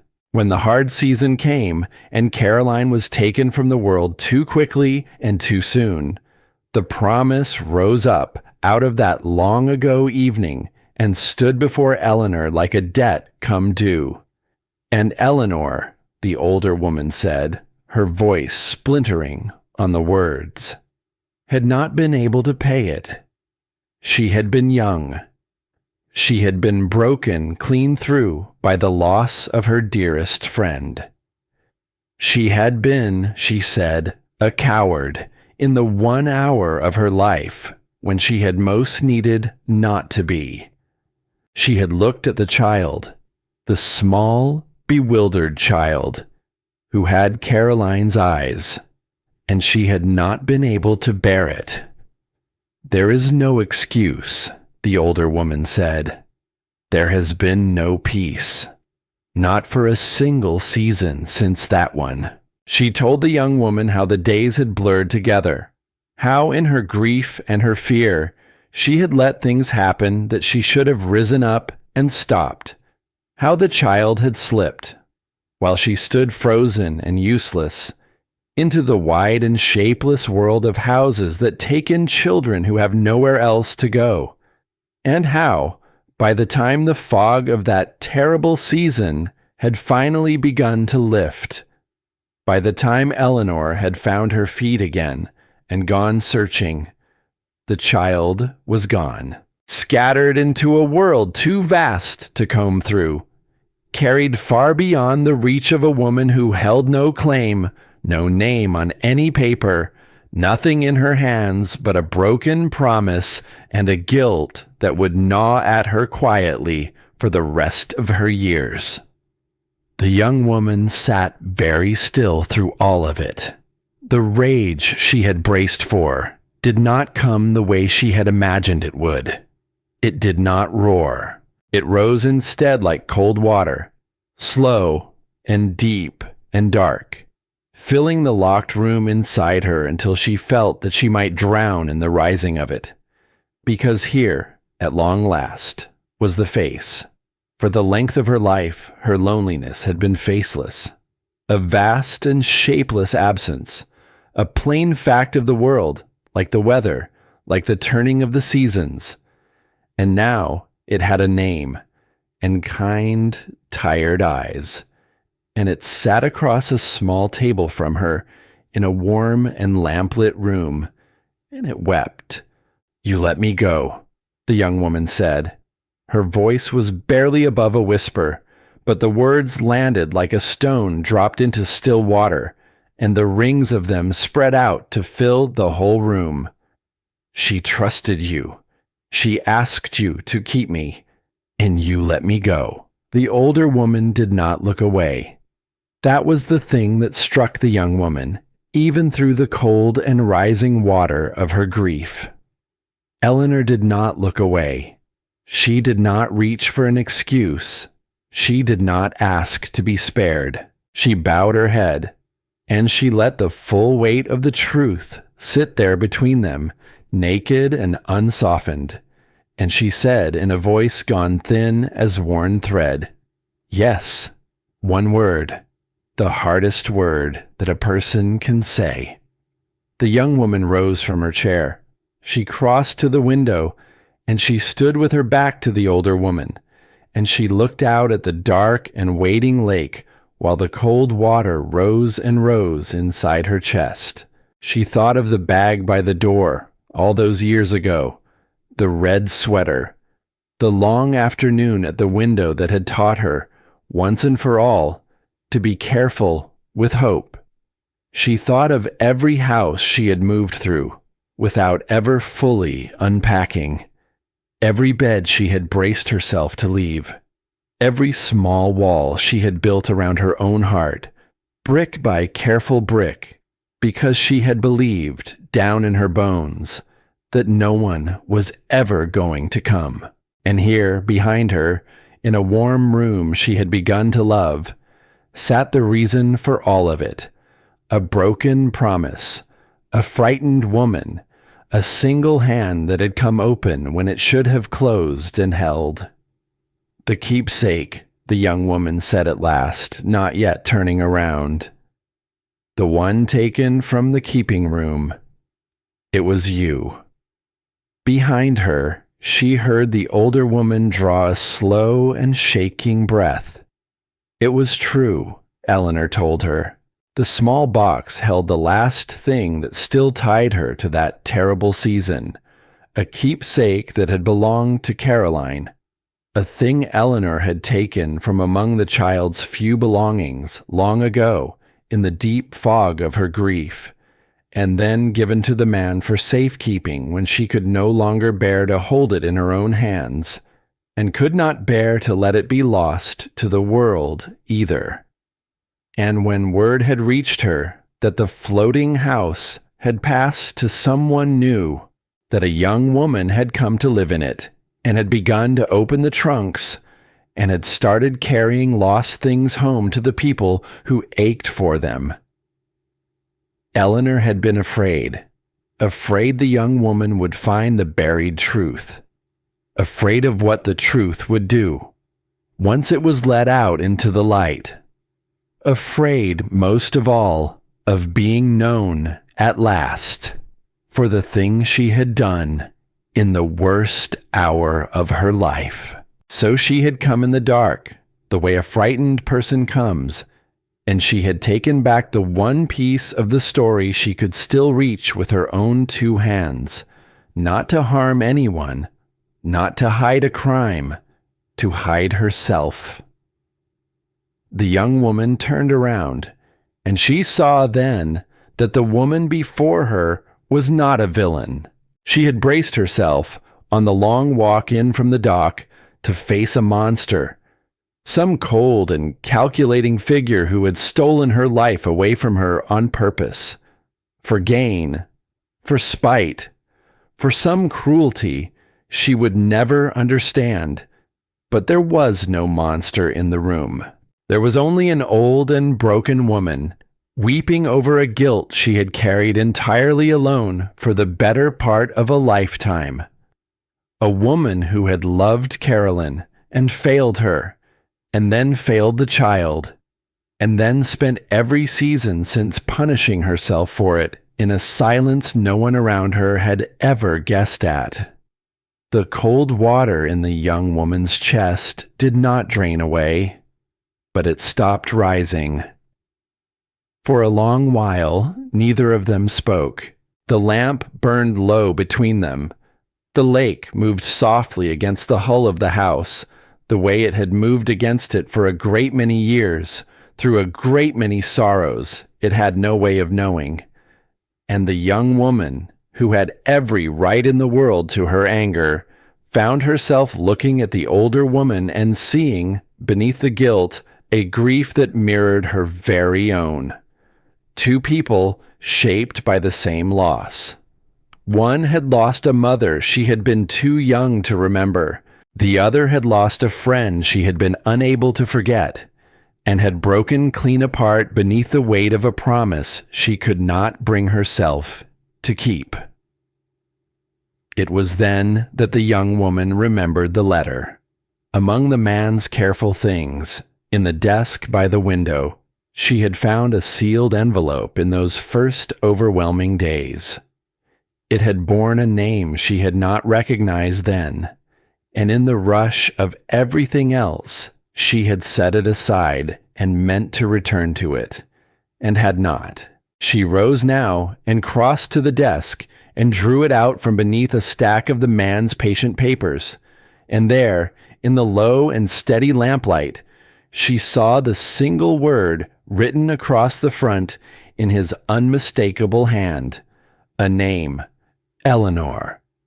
The older woman went pale at the sight of it. She had not known, she whispered, that such a thing existed. She had not dreamed that the man had written to her at all. The young woman held the envelope a moment longer. She felt the weight of it, so light in the hand and so heavy in every other way. And then, because it was not hers to keep, she crossed the small warm room and placed it gently into the older woman's trembling hands. "It was left for you," she said. "He meant for you to have it." Eleanor opened it slowly. She unfolded the single page within, and as her eyes moved across the lines, the tears came faster, sliding down the soft and weathered lines of her face. Her shoulders began to shake, and a sound escaped her that was half grief and half something else entirely. Something like release. The young woman could not see the words on the page, but she watched the older woman's face as she read them, and she understood that whatever the man had set down there was reaching into a wound that had stayed open for the better part of a lifetime, and was, somehow, beginning to close it. When at last Eleanor could find her voice again, she told the young woman what the letter said. The man had known. That was the heart of it. For all his long years of searching for the lost child, he had also been searching for the truth of how she came to be lost at all. And somewhere along that patient road, he had come to understand what Eleanor had done, and what she had failed to do, and the broken promise that sat at the very center of it. He had known, and he had chosen, the letter said, to set the blame down. The letter told Eleanor that the weight she had carried for so long was a weight he had laid aside a great while ago. That grief, it said, makes cowards of the bravest hearts, and that a single failure in the worst hour of a life does not erase the love that came before it, or the love that might still come after. That Carolyn would not have wished her dearest friend to spend the remainder of her seasons locked in a prison of her own guilt, and that the man himself held no anger toward her. None at all. Only a shared and quiet sorrow, and a shared and stubborn hope that one day the lost child might be found, and brought home at last, and given back the love that had been waiting for her the whole long while. The search, the letter said, had never been about punishing the one whose hand had opened. It had been about finding the one who had fallen. The young woman sat down slowly in the man's worn chair, because she understood now, fully, the shape of the man named Walter Hale. He had given the better part of 2 decades to searching for her. He had traced a single thread of red across a forgetting world.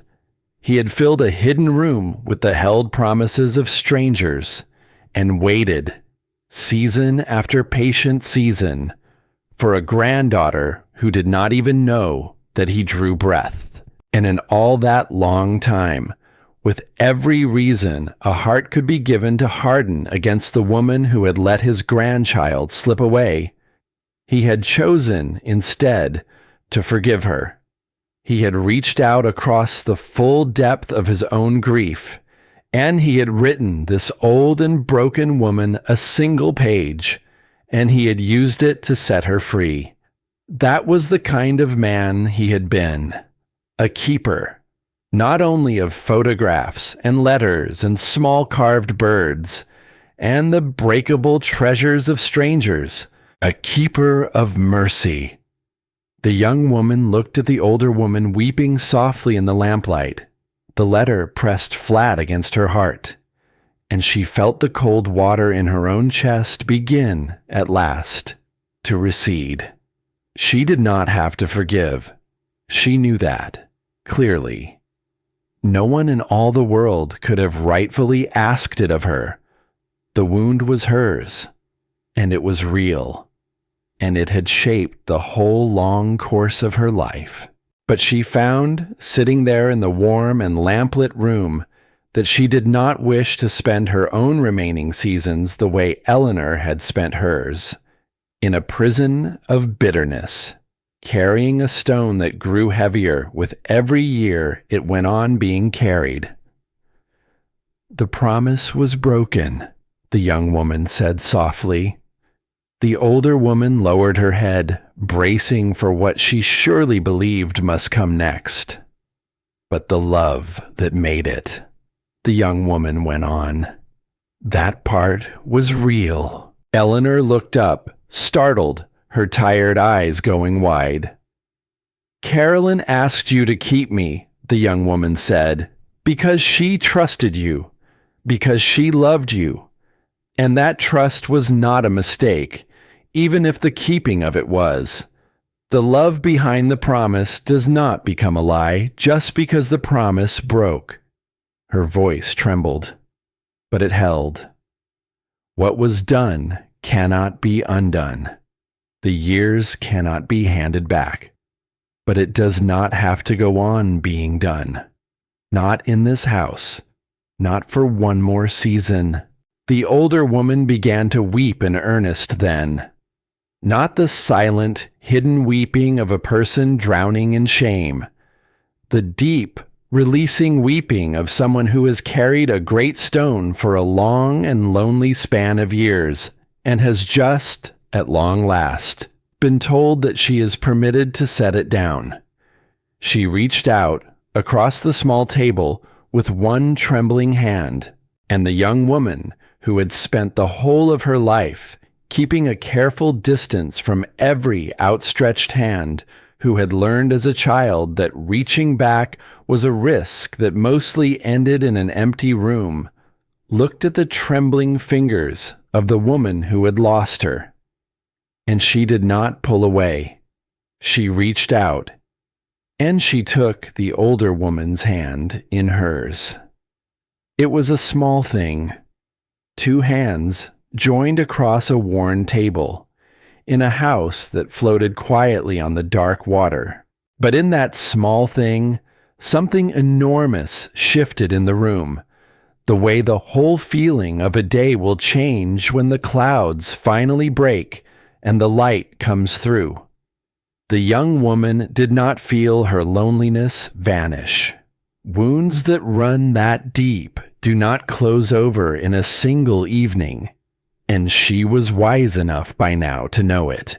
But she felt, for the first time in the whole of her remembering, that the loneliness was not the entirety of her, that it did not have to be the foundation she built her every day upon.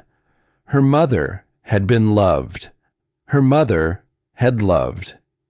And the grandfather she had never gotten to meet had spent his years choosing mercy over bitterness, and had left that mercy behind him like a lamp burning low in a window, so that both of them might find their way to it in the dark. Later, when the older woman had gone, walking slowly back along the dock with the letter held close and the small keepsake returned to its place, the young woman stood alone at the end of the dock. The mist had lifted.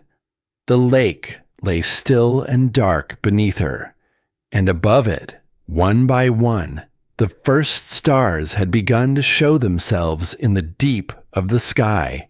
She thought of the man's last tape, the worry that had run beneath his gentle voice. There are stories here that someone would rather keep buried, and one of them matters more than you can know.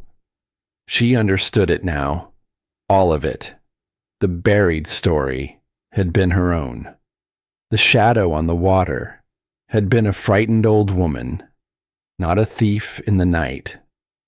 And the thing the man had guarded most carefully of all had not been a treasure or a secret of any great worldly worth. It had been the truth of how she came to be lost, and the mercy he had hoped, with all his patient heart, that she would find on the day she finally uncovered it. She stood there a long while under the new and steady stars, and she felt the shape of her own life turning slowly beneath her feet. She had come to this house an orphan who believed, down to the marrow, that no one had come. She had found a mother in a half-remembered melody, a purpose in a bundle of letters tied with faded thread, a grandfather in the patient hand of a man who had given his years to the finding of her. And now, at the end of this long and breaking day, she had found a thing she had not gone looking for at all. The beginning of peace. Not the easy kind. Not the kind that comes from being spared the wound. The hard-won kind. The kind that comes from looking the deepest hurt of a whole life full in the face, and choosing, even so, even still, not to let it have the final word. Behind her, the lamp glowed warm and gold in the window of the floating house. The keeping room waited below, with its rows of held promises, its lost things aching quietly to be carried home to the hearts that had been missing them. And the young woman, who had spent her life learning how to be forgotten, turned at last from the dark water and walked back toward the light. She carried something new within her as she walked, a steadier resolve, a quieter strength. The work was hers now, truly hers, not the man's mission, taken up out of duty or obligation, her own, chosen, on purpose. And out across the quiet lake, for the first time in a great many evenings, no boat watched from the dark. There was only the water and the stars, and a house with its lamp lit, rocking gently on the tide, waiting, with a patience it had learned across a lifetime, for whatever the morning would choose to bring. The seasons turned, the way seasons do in a quiet place by the water. The cold gave way to a long thaw. The thaw gave way to green. And the green, in its own slow time, ripened toward the gold of late summer, and then surrendered, gently, to the deep amber of the year coming round again. And through all of it, the floating house changed, not in its bones. It was still the same gray vessel, rocking softly on the tide, still the same weathered railings and aging lace at the windows, but the feeling of it changed. The house that the children of the town had once called the ghost house had begun quietly to fill with light. It began with the letters. The young woman had carried one bundle home that first time to a soft-spoken stranger who wept on the dock, and the feeling of it, the clean and steady purpose of it, had stayed with her long after the woman had gone. So she had carried another, and then another. One trunk at a time, one photograph at a time, one small, held promise at a time. And word, in the way of quiet places, began to spread.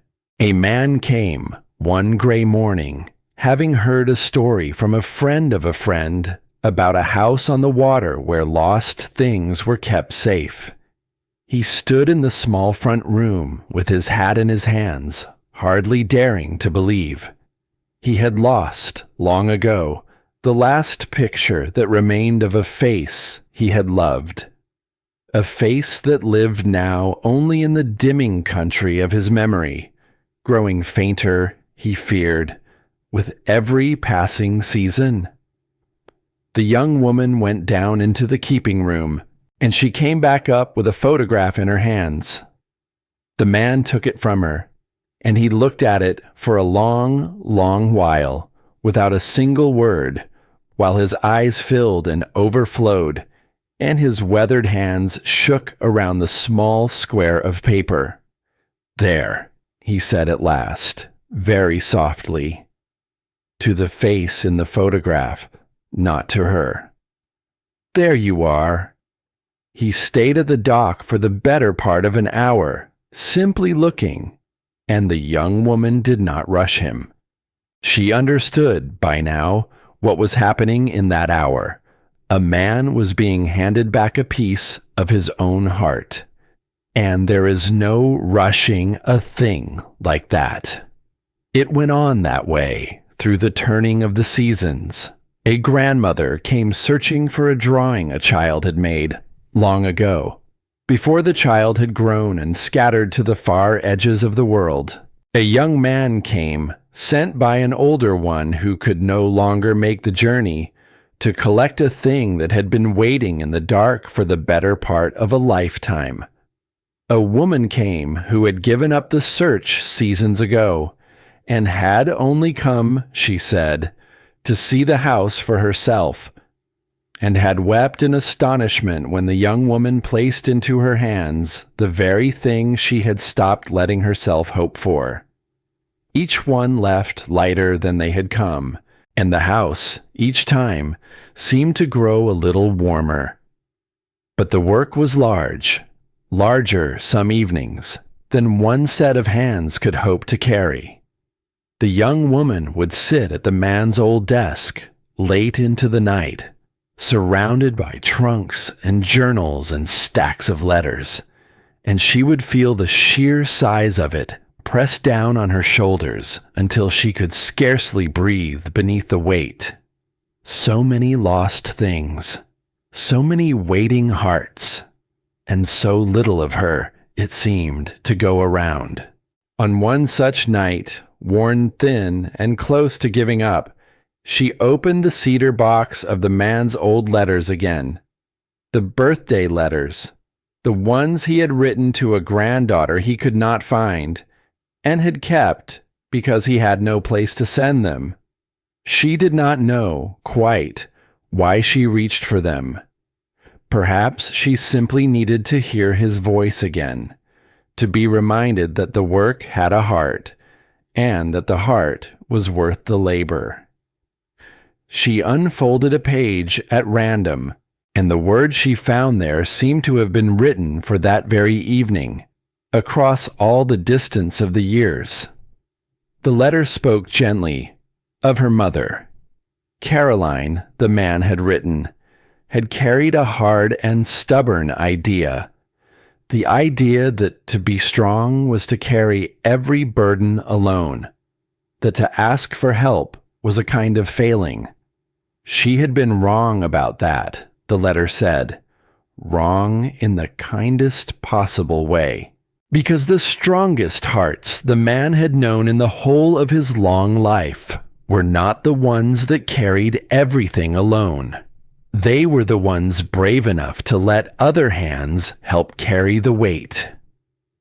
The young woman lowered the page, and she sat for a long while in the lamplight, turning the thought over.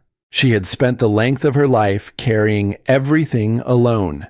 It had not been a choice at first. It had been the only way she knew. A child handed from house to house learns quickly that the only hands she can rely on are her own. But she was not that child anymore.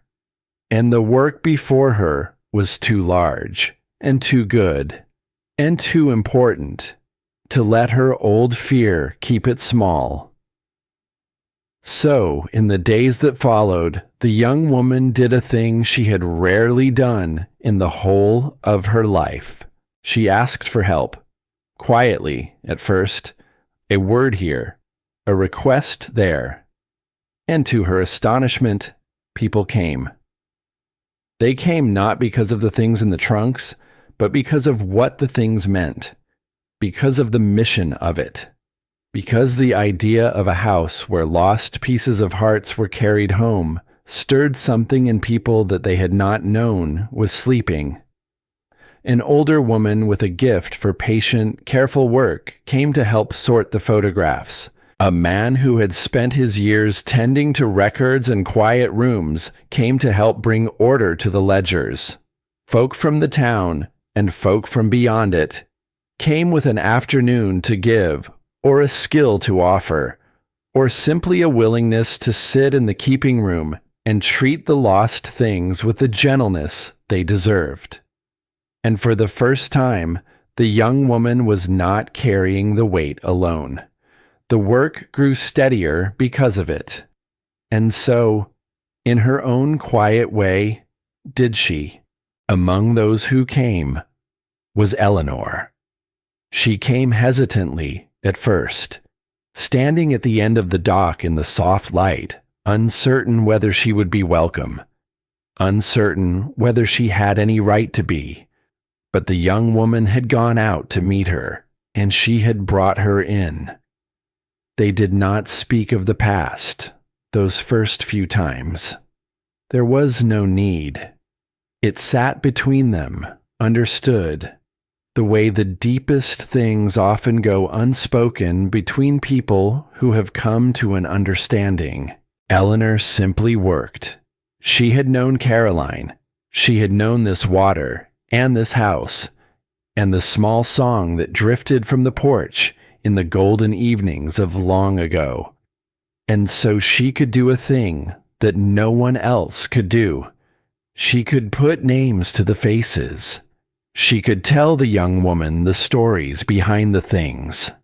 She became, in her quiet and careful way, a keeper of the very memories she had once been so afraid would surface. And slowly, season by season, something mended between the two of them. Not all at once. Wounds that deep are not the kind that close in a single evening, and both women knew it. But the young woman would catch the older one, now and again, humming softly as she worked. A small, wordless thread of melody, half remembered, drifting up from somewhere old and tender. And she understood that it was Caroline's song, that Eleanor had carried it all these years, the way the young woman herself had carried it without knowing. Two keepers of the same lost melody, working side by side at last, in the light. It was on a still autumn evening, with the lamp lit and the lake going dark, that the young woman came at last to the final discovery. She had gone down into the keeping room, as she did most evenings, to sit a while with a small red sweater behind its glass. It had become a kind of ritual for her. A few quiet minutes at the end of the day, before the case her grandfather had wiped clean 1,000 times. a way of remembering how far she had come. But on this evening, as she sat in the worn chair, her eye fell on something she had passed over 100 times before. The box.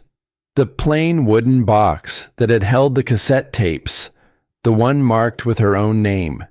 It still sat where she had found it, on the low shelf beside the chair. And this evening, for reasons she could not have explained, she lifted it down and opened it once more. The tapes were gone, of course. She had listened to each of them and set them carefully aside, and they lived now in a place of honor on the desk upstairs. The box should have been empty, but it was not. Beneath the square of folded cloth that had cradled the tapes, where she had not thought to look in those first overwhelming days, there was a false bottom. A thin panel of wood, fitted so cleverly that it had hidden in plain sight all this while. Her fingers found the small notch at its edge, and, with a breath caught somewhere in her chest, she lifted it free.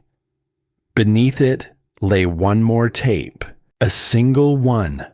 Older than the others, its case soft and worn at the corners, as though it had been held a great many times by a hand that could not bear to let it go.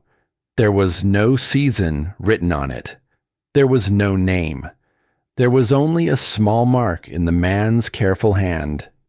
A single drawn shape, simple and unmistakable. A heart. The young woman carried it upstairs with both hands, the way a person carries water they are afraid to spill. She set it in the player, and she sat down in the rocking chair before the dark window and the lamp and the lake, and she pressed play one final time. There was the soft hiss at first, the familiar sound of a tape that had waited a long while in the dark. Then, a different quality of silence, older, warmer, the hush of a room from a time before the young woman had drawn breath. And then, very softly, from across all the lost years, a voice began to hum.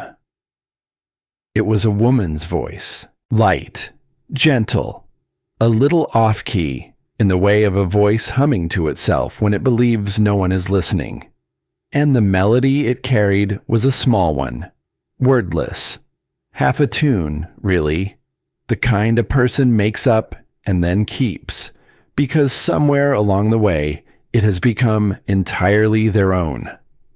The young woman went utterly still, because she knew that voice. She had no memory of it. She had no right to know it. And yet she knew it, the way she had known the melody itself the first time the man had hummed it across the static. It lived in a place inside her, older than thought. It was her mother. It was Caroline.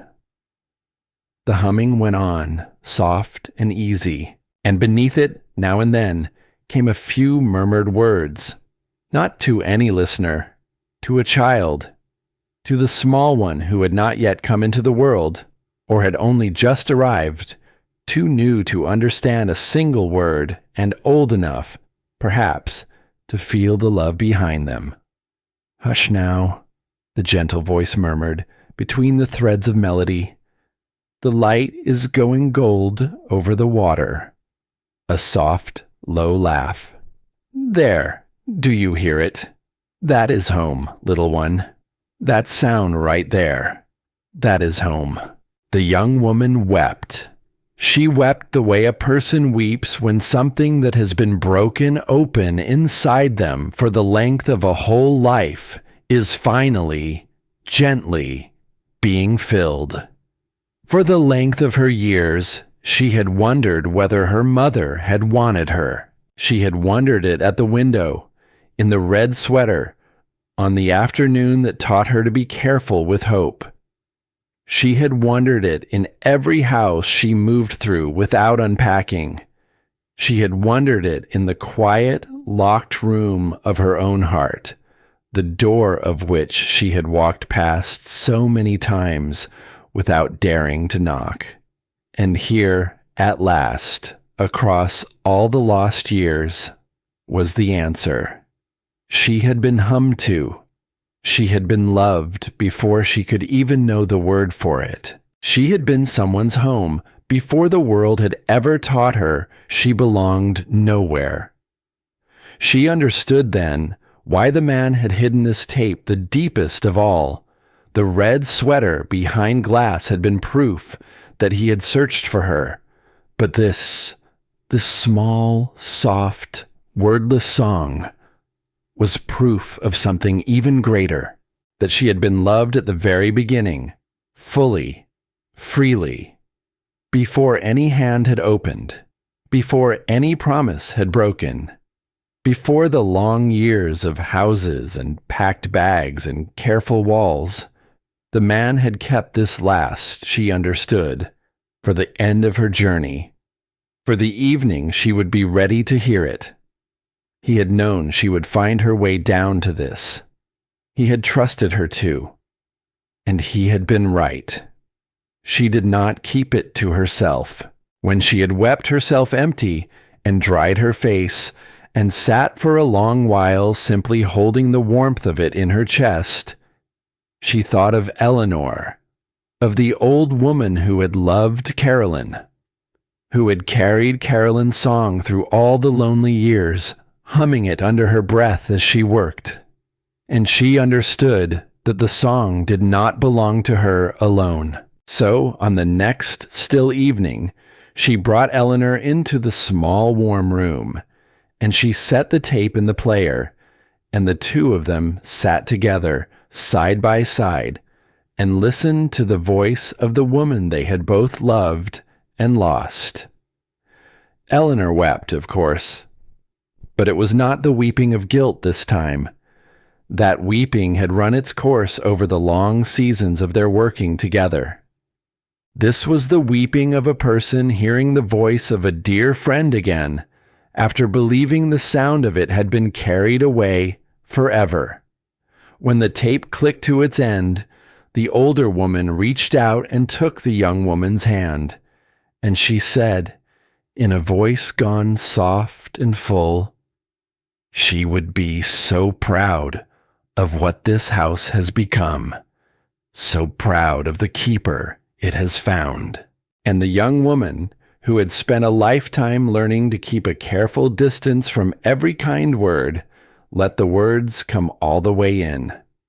The seasons turned again, and the floating house, which had once sat forgotten at the foggy edge of the lake, became something the people of that quiet country spoke of with a kind of wonder.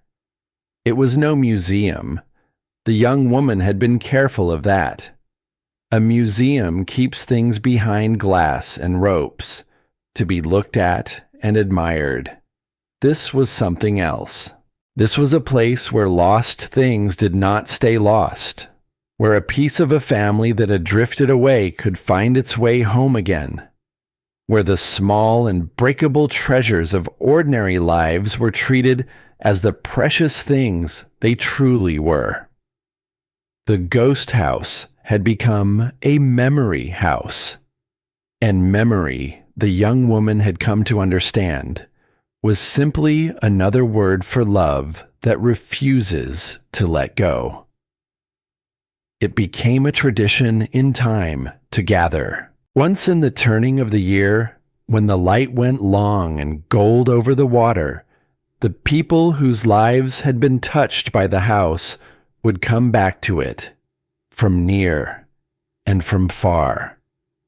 They would gather along the shoreline as the day softened toward evening, and they would share with one another the pieces of the past that had been carried home to them.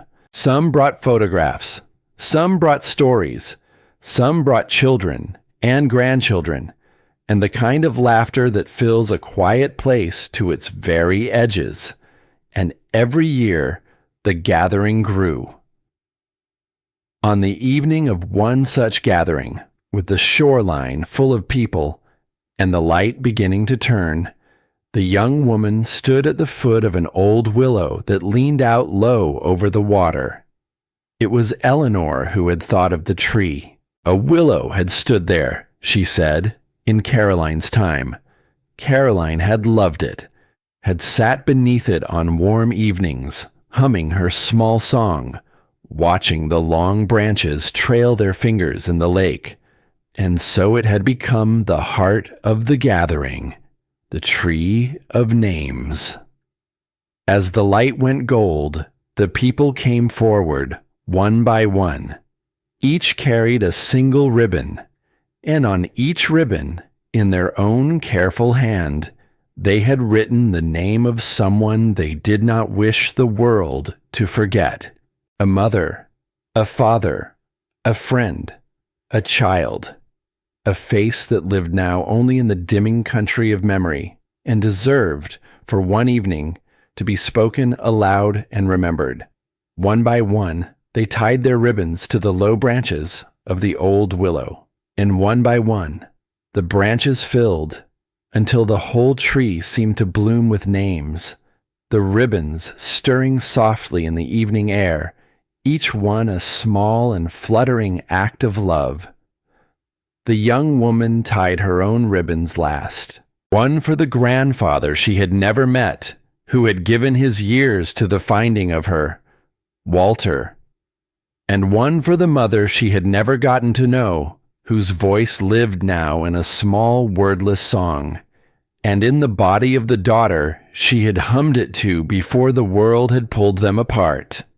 Caroline, she tied them side by side, on the same low branch, where the long leaves could shelter them, and she stepped back, and she looked at the tree full of names glowing in the golden light, and her heart was full in a way she had once believed was not meant for someone like her. When the time came, she stepped forward to speak. She was not a woman given to speeches.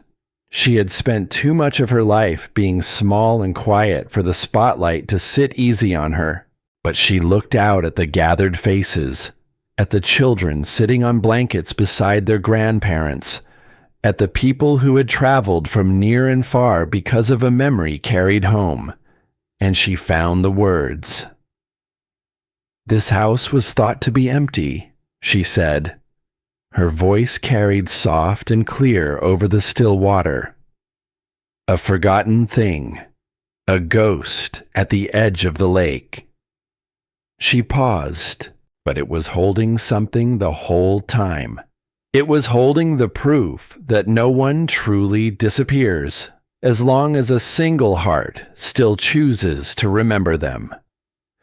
A hush had settled over the shoreline, the kind of hush that means a great many people are feeling the same thing all at once.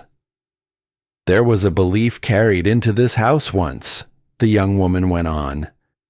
"A belief that to be loved, a person has to be remarkable, important, worth keeping." Her voice trembled, just slightly, but it held. That belief was wrong. The smallest, most ordinary life is worth keeping. The most forgotten person is worth searching for.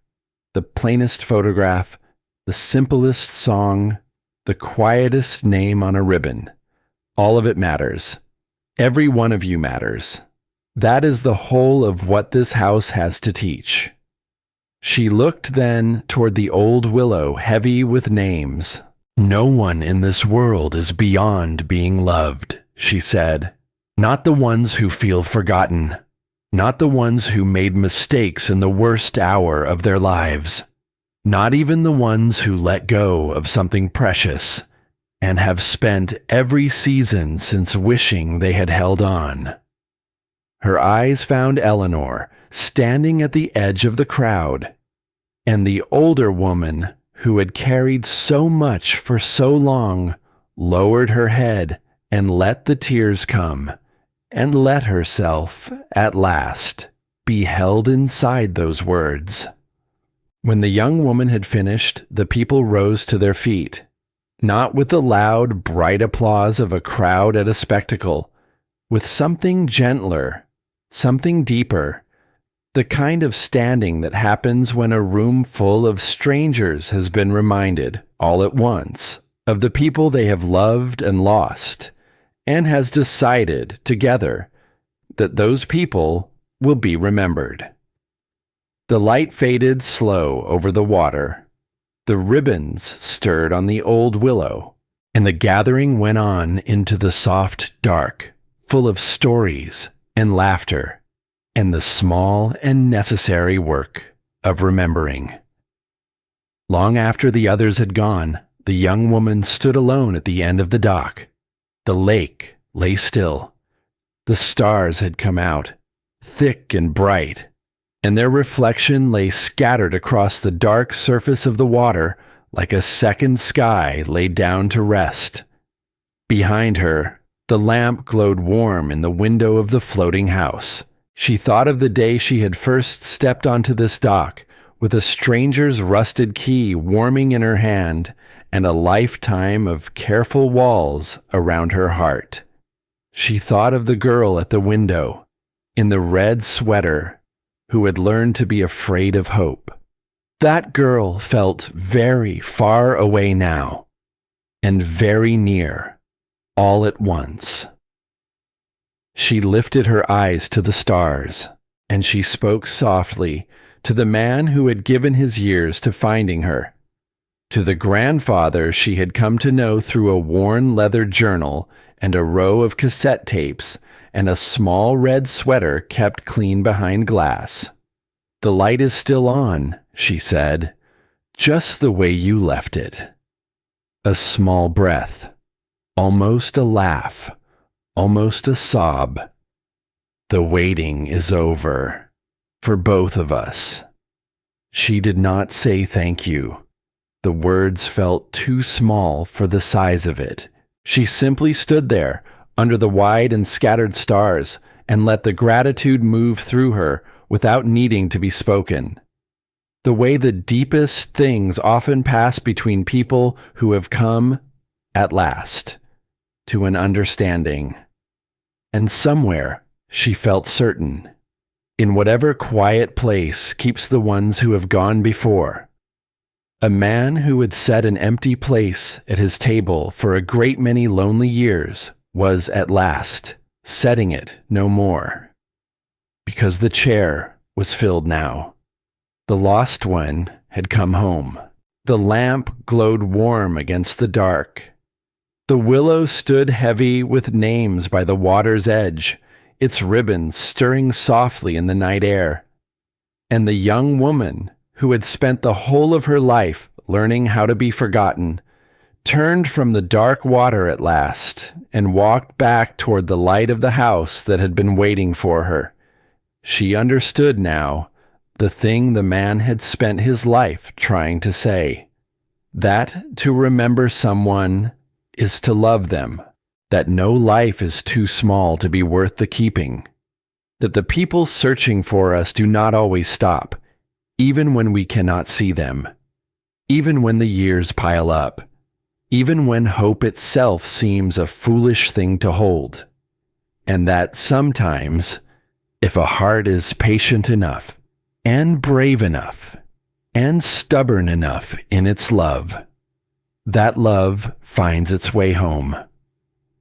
She had come to the lake an orphan, a girl no one had kept, and she left the dock that night something else entirely, a keeper, a daughter, a granddaughter, a woman who belonged, at last, to a place and to a memory, and to a love that had spanned the whole long distance between a porch and a window, between a song and a small red sweater, between one lonely heart and another. The ghost house was not haunted. The people of that quiet country came to understand. It was simply full of love that had refused to be forgotten, and full now of a young woman who had finally, after a lifetime of searching, come home.